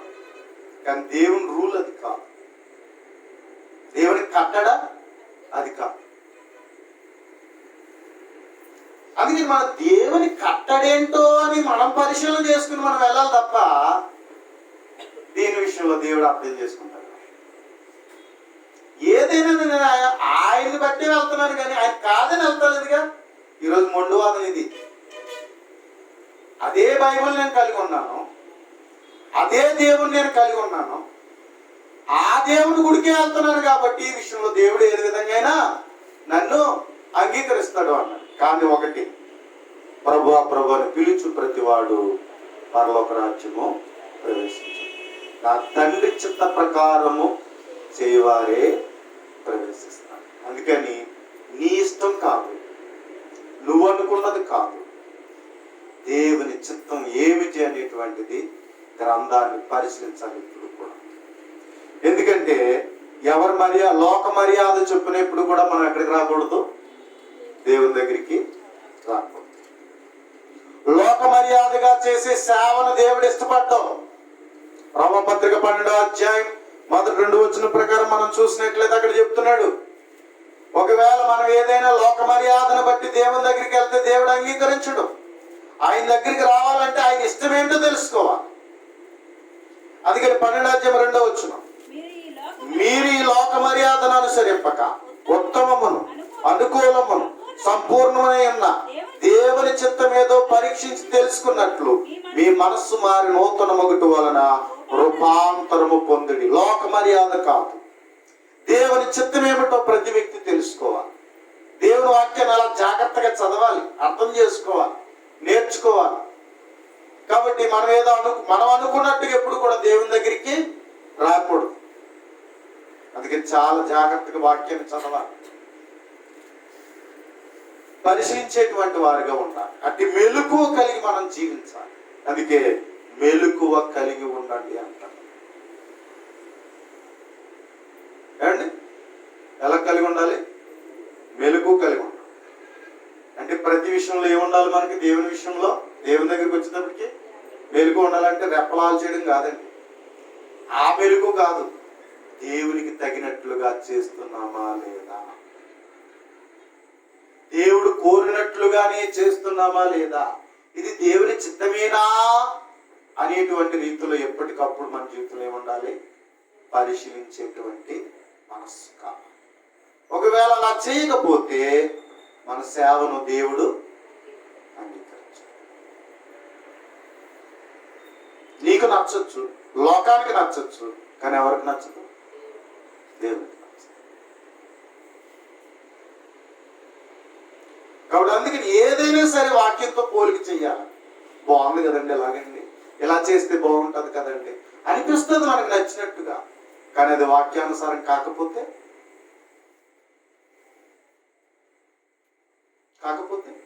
దేవుడిచ్చిన మాటకు తగినట్టుగా లేకపోతే ఏంటి పరిస్థితి? అంగీకరిస్తాడా దేవుడు? మనుషులు ఎదుట ఘనమైనది దేవుని దృష్టికి అసహ్యం అన్నాడు. అందుకని చాలా జాగ్రత్తగా ఉండాలి. రక్షణ పొందితే గొప్ప కాదండి, దాన్ని కొనసాగించడంలో జాగ్రత్తగా ఉండాలి. నోహు 40 దినాలు అయిన తర్వాత, అంటే వర్షం ఆగిపోయింది, నీటితో ఎత్తబడింది, కొంచెం ఆరింది, ఎలా ఉందా అని తెలుసుకుందామని దేవుడి నోహు ఏం చేశాడంటే 8వ అధ్యాయము 7వ వచనం నుండి మనం చూసినప్పుడు ఒక కాకిని విడిచిపెట్టాడంటండి. ఏమండి, కాకిని వెలుపలికి పోవిడిచి అది బయటకు వెళ్ళి ఏం చేస్తుందంట? నీళ్ళు ఇంకిపో వరకు ఇటు అటు తిరుగుచుండేది. మరియు నీళ్లు నేల మీద నుండి తగ్గినవో లేదో చూచుటకు అతడు తన యొద్ద నుండి నల్ల పావురం ఒకటి పోవిడిచెను. ఏమండి, ఇక్కడ ఏం చేశాడంటే నోవాహు ఎలా ఉంది, నీళ్ళు తగ్గాయా లేదా అని చెప్పేసి తెలుసుకుంది. ఎప్పుడు మన ఇంటికి వచ్చి కావు కావు కావు కావు అంటాయి కదా, మనతో ఎప్పుడు మచ్చికగా ఉండేటువంటివి కదా. ఉదయం లేగితే కాకులు ఏం చేస్తాయి? మన దగ్గరికి వస్తాయి. కాబట్టి కాకి ఏమన్నా మనతో మచ్చికగా ఉండి మనకు దగ్గరగా ఉండేటువంటిది కాబట్టి మంచి సమాచారం తెస్తుందేమో అనే ఉద్దేశంతో ఏం చేశాడు? కాకిని విడిచిపెట్టాడు. కాకిని విడిచిపెడితే ఇదేం చేసిందట? మరలా తిరిగి వచ్చిందా? ఏమండి, తిరిగి వచ్చిందా? తిరిగి రాలే. మృతమైన వాటికై ఆరాటపడేటువంటి కాకి తత్వం చూడండి. చచ్చిన దొరికితే దానికి పండగ, ఎంగిలి మెతుకులు దొరికితే దానికి పండగ. ఏమండి, ఎంగిలి మెతుకులు దొరికితే దానికి పండగ. సుప్పనాతి కాకులు, ఏమండి, వాడి బుద్ధి ఎలాంటిది? అది సుప్పనాతి తెల్లని బట్ట కనబడితే చాలండి, అది రెట్టేయకుండా వదలదాం కదా. కరెక్ట్గా ఉంటాం, ఆ చెట్టు కింద ఉంటాం, దానికి అనిపిస్తుందో ముందు ఏదో గిల్లి మన ఎత్తి మీద అడిలా చూస్తుంది. అది చేసి ఆ తర్వాత ఏం చేస్తుంటది, అది కరెక్ట్గా రెట్టాలి. అంతేనా అండి? కాకులు చేసేటువంటి తత్వం. కాబట్టి కాకి దగ్గరగా ఉండేటువంటిది కదా అని చెప్పేసి ఏం చేశాడంటే కాకిని విడిచిపెట్టాడండి. కాకిని విడిచిపెడితే అది ఏం చేసిందంట, అది నీళ్ళు లేవు, కొన్ని నీళ్లు, కొన్ని ఆరిన నేల ఉంటే కొన్ని వెళ్ళి ఏదో ఉండొచ్చు, కొన్ని చెట్లన్నా ఉంటే కొన్ని చెట్టు మీద ఆలొచ్చు. చెట్టు లేదు, నీళ్లు లేవు, కానీ ఓడలోనికి రాలేదు. మరి ఏం కనిపెట్టే దీనికి? కళేభారాలు కనిపించాయి. దీనికి పండగ వచ్చేసింది, అత్యాశ వచ్చేసింది. మామూలు ఆశ కాదు. ఆహా ఇంకా నా పండగ పండింది, ఎందుకు వెళ్తావులే మళ్ళీ నువ్వు వాడలోనికి అని చెప్పేసి అత్యాశ పెరిగిపోయి ఏం చేసింది, కళేభారాల మీదకి వెళ్ళిపోయింది. ఆరిని నేల లేకపోయినా, చెట్లు లేకపోయినా, ఆ మృతమైనటువంటి ఆ కళేభారాలు పీక్కు తినడానికి అదేం చేసిందో తెలుసా? అది అత్యాశకు పోయి అది ఉండిపోయింది. బయటికి మరలా తిరిగి ఎక్కడికి రాలేదు, వాడలోనికి రాలేదు. ప్రియమైనటువంటి దేవుని వారలారా, నోవహు దైవజనుడైతే కాకి ఒక విశ్వాసిగా మనం పోల్చుకుంటే, దైవజనుడి యొద్ద నుండి సంఘములో నుండి వెలుపలికి వెళ్తున్న నీవు వాడ సంఘం అనుకుంటే వాడలో నుండి కాకి బయటికి వెళ్ళింది. అలాగే ఈరోజు మనం కూడా సంఘములో నుండి ఎక్కడికి వెళ్తున్నాం, బయటికి వెళ్తున్నాం. బయటికి వెళ్ళేటువంటి నీవు నీ స్థితి ఎలా ఉన్నదో ఒకసారి ఆలోచించుకో. తిరిగి వచ్చే పావురు వలె ఉండగలిగే ఉన్నావా, లేకపోతే మృతమైన వాటి వరకే ఆరాట పడేటువంటి కాకిలాగా ఉన్నావా? ఒకసారి మనం ఒకసారి ఆలోచించుకోవాలి. సంఘమునికి వెలుపలికి వెళ్ళినప్పుడు నీ జీవితంలో నువ్వు ఎలా ఉంటున్నావు? లోకంలోకి వెళ్ళిన తర్వాత లోక సంబంధమైన వాటిలో చిక్కుకొని పోతున్నావా?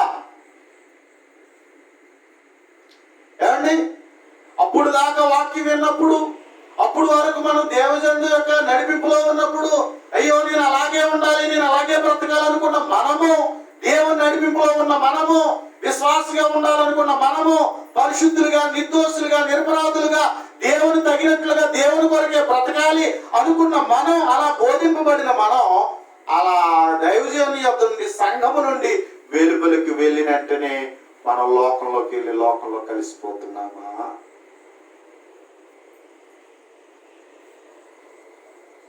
ఏమండి, కలిసిపోతున్నామా? చాలా మంది జీవితంలో లోకంలో కలిసిపోతున్నారు. సంఘానికి సరైన సంబంధం లేకుండా బ్రతుకుతున్నారు. దైవజనుడితో సరైన సహవాసం లేని వారిగా జీవిస్తున్నారు. క్రీస్తు శిరస్సుకు సరైన సంబంధం లేని వారిగా జీవిస్తూ ఉన్నారు. చాలా వరకు లోకమునకు హత్తుకుపోతున్నారు. లోకం మీద ప్రేమను పెంచుకుంటున్నారు. లోక ప్రేమని కలుగుంటున్నారు, కానీ దేవునిని ప్రేమించలేని వారిగా అయిపోతున్నారు. దేవుని పరిచర్యను, దేవుని యొక్క సంఘమును ప్రేమించలేనిటువంటి వారిగా అయిపోతున్నారు. చాలా వరకు కాకి లాంటి బుద్ధులే వస్తున్నాయి. కాకి లాంటి తత్వమే కనబడుచు ఉన్నది. ప్రియమైన వారలారా, ఒక్కసారి ఆలోచించు. ఈరోజు నువ్వు నేను లోకాశల్లో ఏమన్నా చిక్కుకొని పోతున్నామా? ఏ ఆశ అయినా ఒకవేళ మనలో పుట్టి, ఇదిగో మనం సంఘమునకు వెళ్లకుండా, తరగతులకు వెళ్లకుండా, ఆరాధనకు వెళ్లకుండా, ఒకవేళ లోకాశలని నువ్వు వెనకే లాగేస్తున్నాయా? లోకాశల్లో మనం చిక్కుకొని పోతున్నామా? ప్రార్థన చేయడంలో లోకాశ నేను వెనక లాగేస్తుందా? ప్రార్థన చేయనివ్వకుండా, ఒకవేళ బైబుల్ చదవనివ్వకుండా లోకాశలు నేను చుట్టుకొని, ఒకవేళ నీవు వాటికి ప్రాముఖ్యత ఇచ్చి నువ్వు వెనకబడిపోతున్నావేమో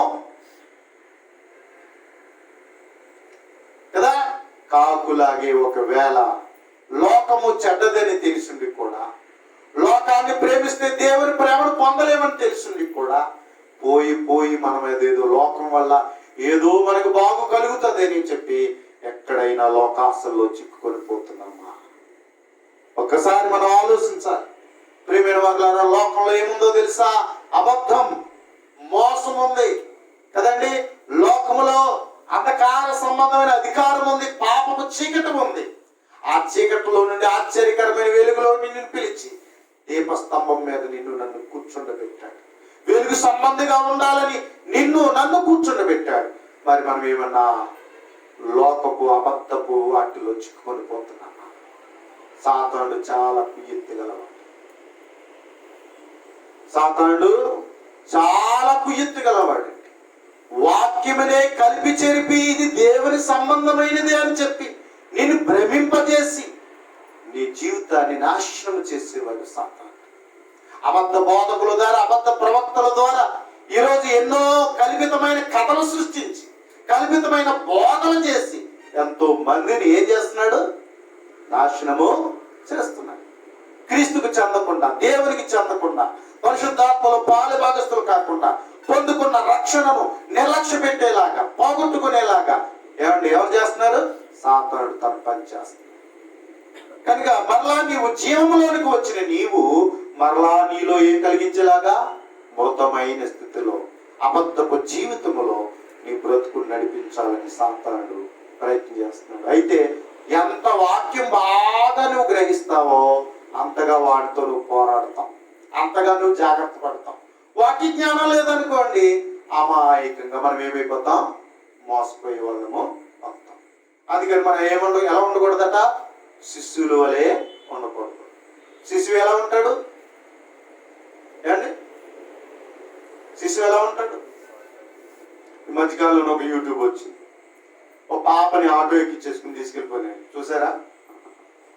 ఆటో ఎక్కి తీసుకెళ్ళిపోతుంటే ఆ పాపని అంటా ఉంటుంది, అమ్మా రా, ఇదిగో మీ డాడీ రమ్మన్నారు అని చెప్పి తీసుకెళ్ళిపోతున్నప్పుడు ఆ అమ్మాయి కొంచెం తెలివితేటలుగా ఏం చేస్తుంటే మధ్యలో లేచిపోయి ఒక ఫోన్ చేస్తున్న కుర్రోడితో మాట్లాడి ఒక తెలివిగా మాట్లాడింది. అంటే 100కి ఫోన్ చేయించి పోలీసు వాళ్ళు వచ్చారు. వెంటనే కలవకండి, మరి ఇలా మీ డాడీ కాదని నీకు ఎలా తెలిసిందంటే, అసలు మా డాడీ చనిపోయాడు, డాడీ అసలు లేడు, నన్ను కిడ్నాప్ చేయడానికి నన్ను తీసుకెళ్ళిపోతున్నారు, అందుకే నేను ఈ విధంగా చెప్పాను అని చెప్తాను. అంటే ఎక్కువ శాతం పిల్లల్ని ఏం చేస్తారు? ఎత్తుకుపోతారు. ఎందుకు? పిల్లలు బలహీనులు కదండి. పిల్లల్ని ఏం చేస్తారు? అమాయకులు కాబట్టి వాళ్ళని మాయ మాటలు చెప్పి చాక్లెట్ ఇదిగో అని అదని ఇదని చెప్పి పిల్లలు మోసం చేస్తారు కదా. అంటే పిల్ల దశగా మనం ఉండకూడదని దేవుడు కోరుతున్నాడు. ఎందుకో తెలుసా? నువ్వు అలా ఉంటే బలహీనుడివై, అమాయకుడివై ఏమైపోతావు? నాశనం చేసుకున్నా ఈ సాతాను మాయలో చిక్కుకొని పోయేటువంటి అవకాశము ఉంటుందని హెచ్చరిస్తున్నాడు. వాక్యం తెలియనప్పుడు దేవుని చిత్తానుసారంగా మనం బ్రతకగలమా? దేవుని జ్ఞానానుసారంగా మనం నడవగలమా? ఏమండి, అందుకని వాక్యం బాగా నేర్చుకోవాలి, చదవాలి. రక్షణ పొందితే సరిపోదు, ప్రతిరోజు వాక్యం చదివి వాక్యంలో ఎదుగుతూ ఉండాలి. చాలా శాతం మనం అనుకుంటాం, చిన్నప్పటి నుంచి చదువుతున్న బైబిల్ కదా, నాకు ఉపమానాలన్నీ వచ్చేసి ఈ వాక్యం నాకు బాగా తెలిసిపోయింది, చిన్నప్పటి నుంచి ఎన్నిసార్లు అన్నా నీ ప్రసంగం. ఇలా కొన్నిసార్లు మనం ఏం చేస్తామంటే కొద్దిపాటి నిర్లక్ష్యానికి వెళ్ళిపోతాం కదండి. అవునా? కొద్దిపాటి నిర్లక్ష్యానికి వెళ్ళిపోయి ఏమి చేస్తాం మనం? ఆ నిర్లక్ష్య స్వభావము దేవుని వాక్యాన్ని సరిగ్గా వినలేకపోవడం చేత ఎవరికి చోటిస్తున్నాం? సాతానుకు చోటిస్తున్నాం. ఏమండి, దేవుని యొక్క జ్ఞానం ఒక రోజు లేకపోతే ఒక సంవత్సరంలో, 2 సంవత్సరాలు, 3 సంవత్సరాలు, 5 సంవత్సరాల్లో తర్పీదు పొందేసినంత మాత్రాన్ని వచ్చేద్దా? నేను 5 సంవత్సరాలు తర్పీదు పొందాను, 5 సంవత్సరాల్లో నాకు పూర్తిగా ఏమొచ్చేలే. నేర్చుకున్నాక నుంచి మళ్ళీ తర్పీదు బయటకు వచ్చిన తర్వాత మళ్ళీ నేను కష్టపడుతూనే ఉన్నా. ఇప్పటికీ ప్రతి విషయంలో నేను దీర్ఘంగా స్టడీ చేస్తూనే ఉంటాను, పరిశీలన చేస్తూనే ఉంటాను. ఇది ఎంతవరకు అంటే నా చనిపోయేంత వరకు కూడా, నా మరణ పర్యాంతం కూడా నా బాధ్యత. నాకు తెలిసిపోయింది కదా అని పక్కనెట్టాను అనుకోండి, మనకున్నంత మధ్యమర్పుకి ఎవరికి ఉంటాం? అవునా? మన ఆదివారం ఏం ప్రసంగం చెప్పారమ్మా అంటే గోక్కుంటాం. అవునా? పక్కన చెప్తామా? ఎందుకంటే మన మరుపు ఎక్కువ, మనకు మరుపు. అయితే ఎప్పటికీ జ్ఞాపకంగా ఉండాలంటే పదే చేయాలా? తెలిసిందే కదా అని నిర్లక్ష్యం చేసాం అనుకో, ఉన్నది కూడా పోతుంది. అవునా? అందుకే నేను ప్రతిరోజు బైబిల్ చదవాలి, దేవరాత్రులు ధ్యానించాలి. ఎందుకంటే శరీరం బలహీనమైనది, లోకం మాయ చేసేది, మోసం చేసేది, నిన్ను లాక్కెళ్ళిపోయేది. కాబట్టి అందుకని నువ్వు ఎప్పుడు మెలకుగా ఉండడానికి ఏం చేయాలా? బైబిల్ ఖచ్చితంగా చదవాలి, ప్రార్థన ఖచ్చితంగా చేయగలగాలి. ఈ రెండు నిర్లక్ష్యం చేసామా, ఒక ఆదివారం గుడికి వెళ్ళడం మాని ఎలా ఉంటుందో చర్చికి ఆరాధనకు వెళ్ళడం మాని ఆటోమేటిక్ ఏదో సోమర్థనం మనలో ఎంతో వచ్చేది. ఆదివారం దేవుని సన్నిధికి వెళ్ళకపోవడం వల్ల ఆటోమేటిక్గా మనలో ఒక బలహీనత ప్రారంభమైపోతుంది. అందుకని ఎప్పుడు కూడా మనం దేవుని సన్నిధికి నిర్లక్ష్యంగా ఉండకూడదు. కొంతమంది జీవితాల్లో స్వకీయమైన దురాశలు ఉంటాయి, కొన్ని బలహీనతలు ఉంటాయి మనలో. ఎవరికొరికి ఏదో ఒక బలహీనత ఉంటుందండి. ఎవరు కూడా పరిపూర్ణులు కాదు. పరిపూర్ణులు కాదు. ఆ బలహీనత మనం ఏం చేస్తుందంటే మనం ఏం చేసే అవకాశం ఉంది, పడగొట్టేసే అవకాశం ఉంది, పతనం చేసే అవకాశం ఉంది. అందుకని మనం ఎప్పుడు కూడా మన బలహీనత ఏదైనా సమర్థించుకోకండి, దేవుని దగ్గర ఒప్పుకోండి, దాన్ని విడిచిపెట్టడానికి ప్రయత్నించి దేవుని సహాయాన్ని వేడుకుంటూనే ఉండండి. నాయన, నాలో ఉన్న లోపం ఇది, నాలో ఉన్న బలహీనత ఇది, నాలో నన్ను తండ్రి ఈ స్థితి నుంచి నన్ను విడిపించు, ఇందులో నేను ఇదిగో తండ్రి దీనిని బట్టే నేను నీకు దూరం అయిపోతున్నాను, ఇదే నన్ను బలహీనపరిచేటువంటిది అని చెప్పి దేవుని దగ్గర ఎప్పుడు కూడా మనం ఏం చేయాలా? వేడుకోవాలి. ఎందుకంటే సులువుగా చిక్కులు పెట్టే పాపం అన్నాడు. మనకు తెలియకుండానే పాపంలో పడిపోతాం. కోపం అండి, కోపంలో ఏం చేస్తాం మనకు తెలియదండి. అసూయ అండి, మన కళ్ళు ఆర్చలేవండి. అలా కొన్నిసార్లు ఎదుటి వాళ్ళని చూసి వార్చలేవు, ఏమంటే కుళ్ళేసుకుంటాం. అలా మనకు తెలిసిన వాళ్ళే మనలో సింపుల్గా వచ్చేస్తుంది, మనకు తెలియదు, అది నైజంగా వస్తూ ఉంటుంది. అయితే వాక్యం తెలిసిన వాళ్ళు వెంటనే సరి చేసుకుంటారు, వెంటనే దేవుని దగ్గర ఒప్పుకుంటారు. అది లేని వాళ్ళు ఏమైపోతారో నెమ్మదిగా ఆ బలహీనత అనేటువంటిది వాళ్ళు బలపడిపోయి తప్పు చేయడానికి అవకాశం ఉంది. అందుకని మనలో ఏ బలహీనత ఉన్నా సరే దేవుని దగ్గరికి వెళ్ళి వెంటనే మనం ఏం చేయాలి? ఒప్పుకోవాలి. నాయన, నాలో ఉన్నటువంటి చెడు ఇది, నాలో ఉన్న ఆలోచన ఇది, నన్ను సరిచేయి నాయన, ఈ మనస్తత్వం రాకున్నట్లుగా ఆత్మ సంబంధంగా నా జీవితాన్ని నడిపింప చేయని ప్రతి విషయంలో మనం దేవుని వేడుకోవాలి. ఏమండి, కొన్నిసార్లు గర్వం, నాకు తెలుసులే, నా బోటోడు ఎవరు లేరు, నాకు సరిపాటిగా ఎవరు లేరని కొన్నిసార్లు మనమే గొప్ప చేసేసుకుంటూ ఉంటాం, దంబానికి వెళ్ళిపోతూ ఉంటాం. చేసేది కొంత, చెప్పుకునేదేమో ఎంత చెప్పుకుంటాం, చాలా గొప్పగా చెప్పుకుంటాం. అలాంటి మనం కొంపు ముచ్చేస్తాయి, నాశనం చేస్తూ ఉంటాయి. అందుకని అటువంటి మన జీవితంలో రానికూడదు. సాతానుడు చాలా కీర్తి గలవాడు, చిన్న అవకాశం ఇస్తే చాలు మనం పడగొట్టేస్తాడు. అందుకని వాడికి ఎప్పుడు కూడా అవకాశం ఇవ్వకుండా మనమే ఎప్పటికప్పుడు ఎలా ఉండాలి? మెలకువగా ఉండాలి. కాకిలాగా వెళ్ళిపోతే, కలేబారాల్లోకి వెళ్ళిపోతే చివరికి మన గతి ఏంటంటే దేవుడిచ్చిన సహవాసం నుండి దూరం అయిపోయే అవకాశం ఉంది. కాబట్టి రెండో తర్వాత చూస్తే కొంతమంది జీవితంలో సోమర్థనం అంటే మాట్లాడితే నిద్ర వచ్చేది, ఎక్కడ రాని నిద్ర అంటే దేవుడి సన్నిధిలో వస్తుందట. అవునా? దేవుని కొరకు స్పీడ్ రానివ్వడం, ఎక్కువ శరీరం సహకరించడం. చదువుతాంలే, ప్రార్థన చేద్దాంలే, వెళ్దాంలే, ఈ మూమెంట్స్ వస్తూ ఉంటాయి కదా, మనలో ఫీలింగ్స్ వస్తుంటాయి. ఇలా ఉంటాయి. నాకు ప్రార్థన చేద్దాం, పర్లేదు, పొద్దుట చేసింది కదా, ఈ పూట చేయకపోతే ఏమవుద్ది? బైబిల్ చదివేసాం, చాలాసార్లు చదివేసాం కదా, మళ్ళీ అంతే బాగా మనకు తెలిసింది కదా. ఇలాంటి నిర్లక్ష్యాలు ఎక్కువ చేస్తూ ఉంటాం. ఆ సోమర్థనమే మన జీవితంలో ఆత్మీయ ఎదుగుదలకు అడ్డుబండగా ఉంటాం. ఎదుగుదల జరగకపోతాం. అందుకని మన జీవితంలో సోమర్థనానికి, దేవుని పని అంటేనే చురుకుగా ఉండాలి, దేవుని పరిచర్య అంటేనే చురుకుగా ఉండాలి, దేవుని సన్నిధి అంటేనే చురుకుగా ఉండాలి. ఆ చురుకుతనం నేర్చుకోవాలి. సోమర్థనం దేవునికి ఇష్టం లేదు. సోమర్గా ఉన్నవాడు ఏమి సంపాదించడం.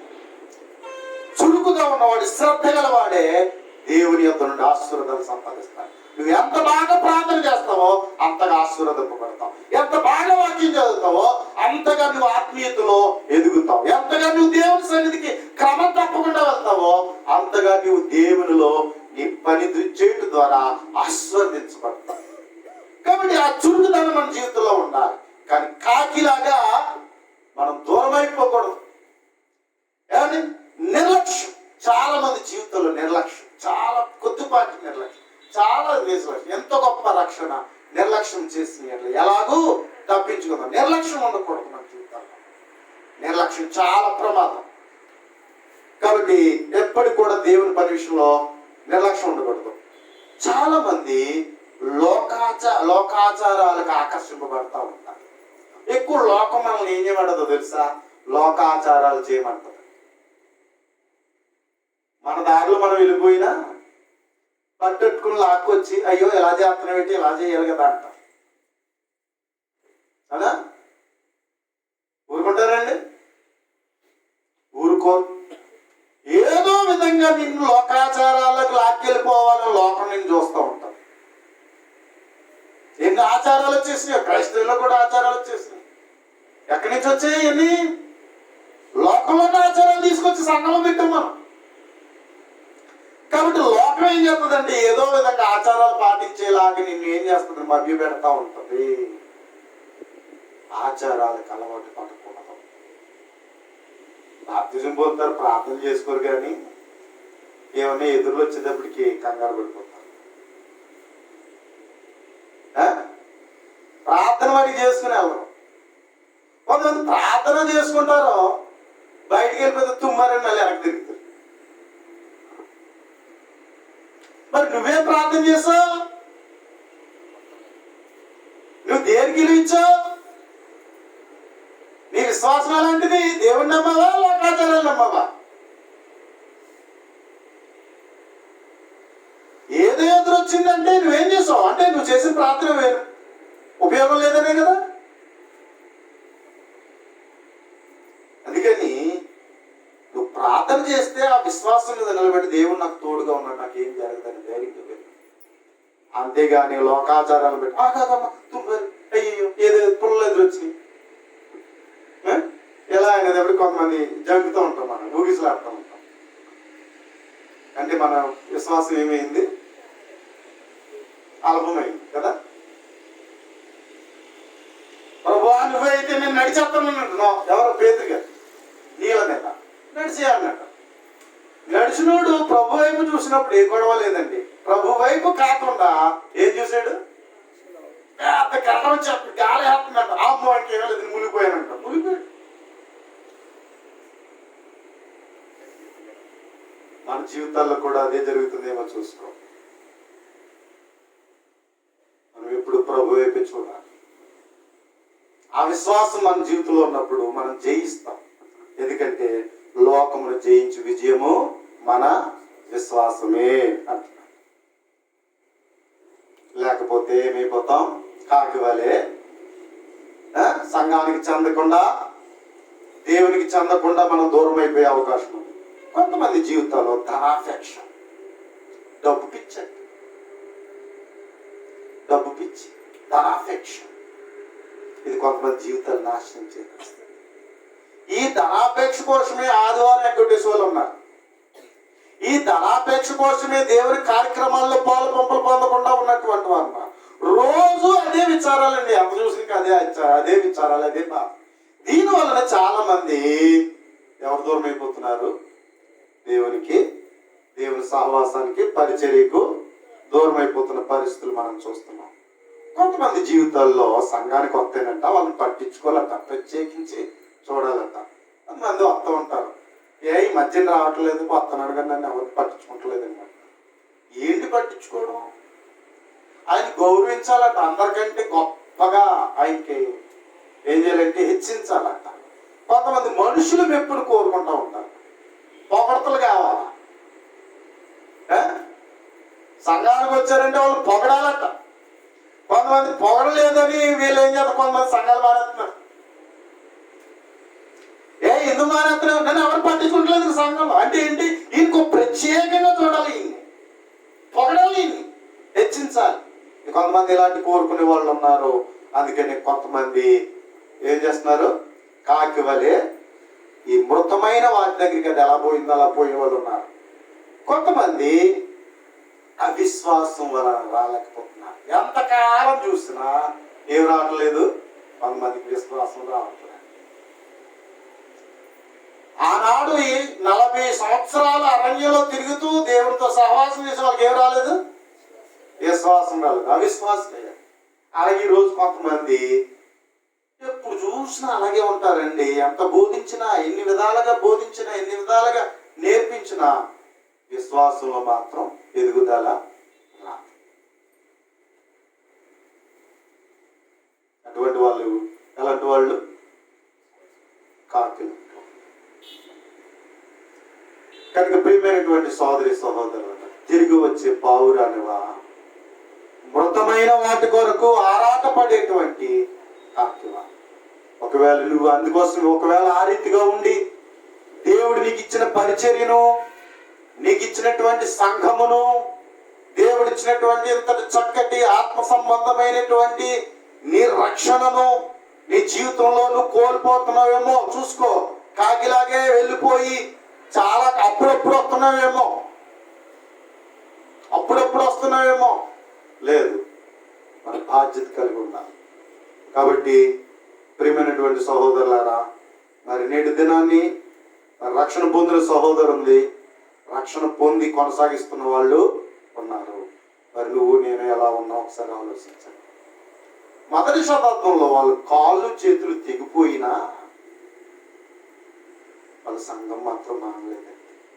పౌలు గారి జీవితంలో ఆశ్చర్యం వేస్తుంది. లుస్త్రాలు రాళ్ళించి కొట్టేస్తే మర్నాడు లేచి వెళ్ళి సువార్త ప్రకటించేస్తాడు.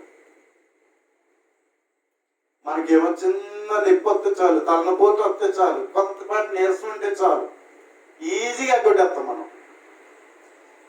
లేనిపోని సాకులని ఎక్కడ చెప్తారో తెలుసండి. మన సొంత పనులు అయితే తలపోటున్నా, నీరసాలున్నా, నడువు లాగేసినా, జ్వరాలు వచ్చేసినా, ఏది వచ్చినా మన సొంత పనులు మాత్రం నిర్లక్ష్యం చేస్తున్నా, ఏదో విధంగా మన పని మనం చేసుకుంటాం. అదే సంఘానికి వెళ్ళడానికి అయితే ఎన్ని సాకులు చెప్తాము.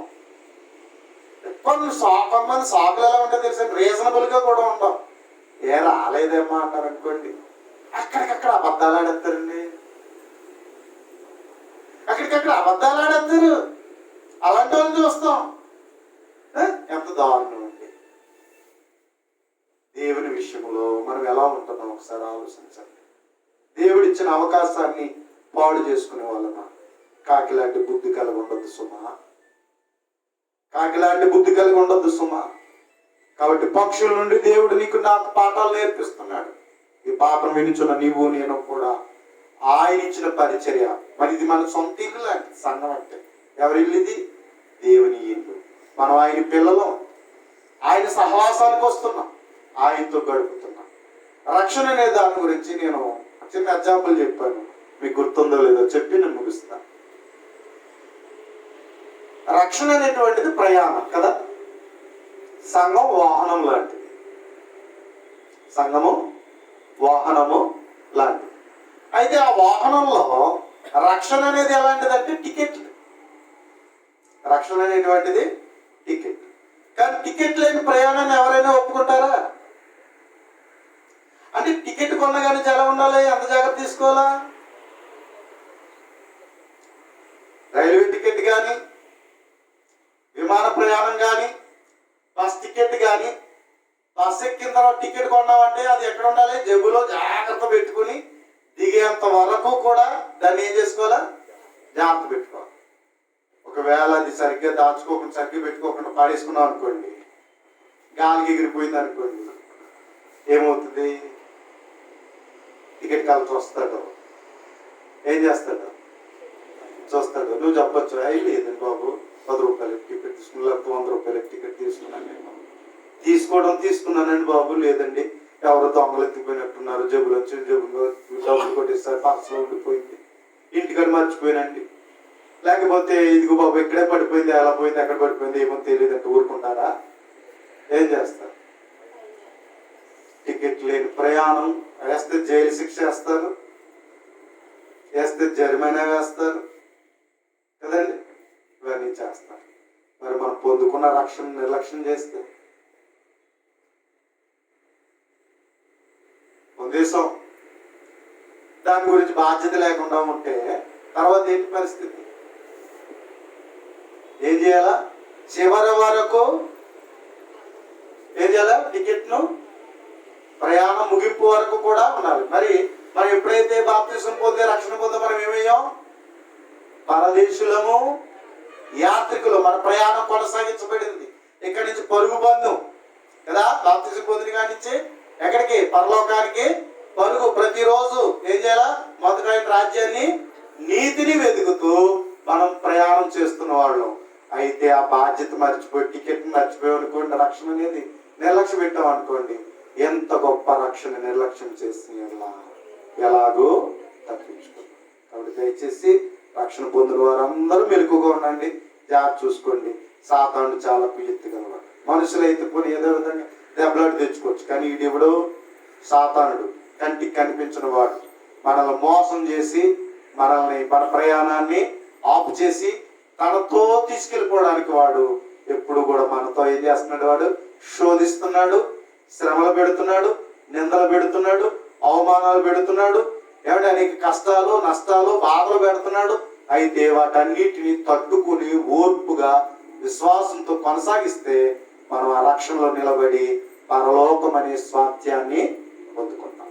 కాబట్టి అలా ప్రతి ఒక్కరూ మరి ఈ స్థానిక సంఘంలో ఉన్న మీరు అందరూ అట్టి మెలకుగా ఉండాలని కోరుచు ప్రేమతో ఈ సంగతులన్నీ తెలియజేస్తున్నాను. శ్రద్ధ మీ అందరికీ హృదయపూర్వకంగా ప్రార్థన చేసుకున్నాను.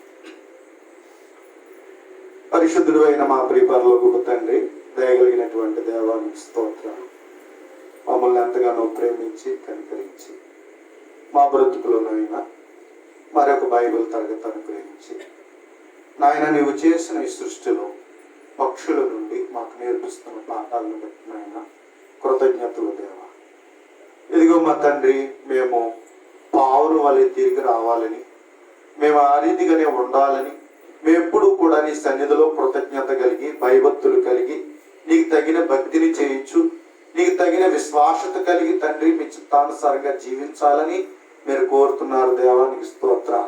కాగిలాగా ఇదిగో తండ్రి బయటికి వెడలిపోయి, ఇదిగో తండ్రి కృతజ్ఞత లేని, ఇదిగో లోకాశలలో ముడిపడిపోయి, ఇదిగో నాయన ఇదిగో లోకంలో ఉన్న దానిలో చిక్కుకొని పోయి అప్పటికి తిరిగి రానేటువంటి రీతిలో ఉండడం తండ్రి నీకు ఇష్టం లేదు నాయన. అందుని బట్టి మిమ్మల్ని బాధ పెట్టేవాళ్ళం తండ్రి. దేవా ఇదిగో నాయన మేము క్రమము తప్పకుండా నీ సన్నిధికి రావడానికి మేము ఎప్పుడు కూడా ఎడతెగక ఉండేటట్లుగా దేవ సహాయం చేయండి. ఆదిమ సంఘం ఎలాగైతే ఎడతెగకుందో, ఎలాగైతే వారు సంపూర్ణంగా సమర్పించుకుని నీ సేవని ఎంత ఘనముగా నీ నామ మహిమార్థంగా వారి బ్రతుకుల్లో మా తండ్రి మీ కొరకు చేసి ఉన్నారో, మేము అదే రీతిగా నాయన మీ సంఘములకు చెందిన వారుగా నాయన ఇదిగో తండ్రి మా మరణ పర్యాంతమును క్రీస్తులో పాలి భాగస్థులమై మా తండ్రి స్థిరమైన నమ్మకమైన జీవితాలు మేము కలిగి ఉండేటట్లుగా దేవా సహాయం చేయండి. ఇదిగో నాయన అలాగే నీ పరిచర్యను దీవించండి, ఆస్వాదించండి మా తండ్రి. నేటి దినాన్ని మా తండ్రి మా సోదరి మేఘన మా తండ్రి నూతనముగా మా తండ్రి క్రీస్తులోనికి ప్రవేశించుటకు, రక్షణ పొందుటకు తండ్రి మీరు కృపను అనుగ్రహించిన రీతిని బట్టి నాయన కృతజ్ఞతలు నాయన.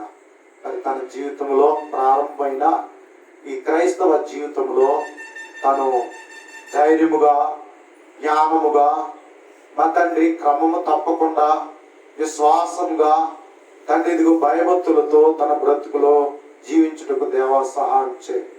భయభక్తులు గల స్త్రీగా తన జీవితాన్ని కట్టుకునే స్త్రీ జీవితాన్ని ఇవ్వండి.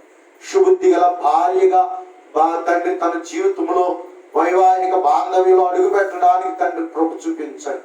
జ్ఞానము గల స్త్రీగా తన జీవితంలో నడిపించబడినట్లుగా దేవ సహాయం చేయండి తండ్రి. అటు రీతిగా మీరే దీవించమని నడిపించవలసిందిగా కోరుచున్నాం.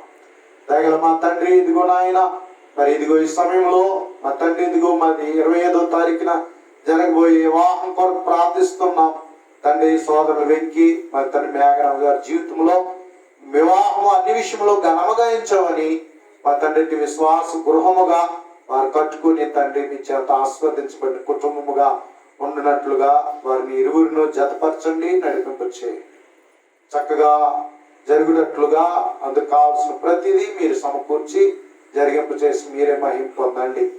దయగల మా తండ్రి, అలాగే నాయన స్థానిక సంఘంలో ఉన్న పిల్లలందరినీ దీవించండి నాయన. ఇదిగో మా తండ్రి ఆత్మీయులుగా బలపరచండి నాయన. ఇదిగో నీ పరిచయం చేస్తున్న నీ దాసులను దీవించండి నాయన. మోషే గారిని దీవించండి మా తండ్రి. ఇదిగో నాయన తండ్రి గారు మా తండ్రి ఇదిగో నాయన మరి ఉన్న పరిస్థితిని బట్టి బలహీనమైన తండ్రి పట్ల తనకున్న బాధ్యత విషయంలో తండ్రి ప్రార్థిస్తున్నాం. దేవ సహాయం చేయండి, ధైర్యాన్ని ఇవ్వండి, ఆదరించండి, బలపరచండి దేవా. ఇదిగో నాయన మీ చిత్తమైతే ఆరోగ్యవంతులై తిరిగి రావడానికి తండ్రి సహాయం చేయండి మా తండ్రి. మీ చిత్తం నాయన ఏది జరిగినా మీ చిత్త ప్రకారం మీరే జరిగించి సహాయం చేయండి, కృప చూపించండి దయగల దేవా. అలాగే అందరినీ దీవించండి నాయన. ఇదిగో మా తండ్రి ఆర్థిక ఇబ్బందులతో బాధపడుతున్నటువంటి పరిస్థితులను బట్టి ప్రార్థిస్తున్నాం తండ్రి. దేవా సహాయం చేయండి మా తండ్రి. ఇదిగో రుణ బాధలను బట్టి ఎంతో ఇబ్బందులు పడుతున్న వారు ఉన్నారు నాయన.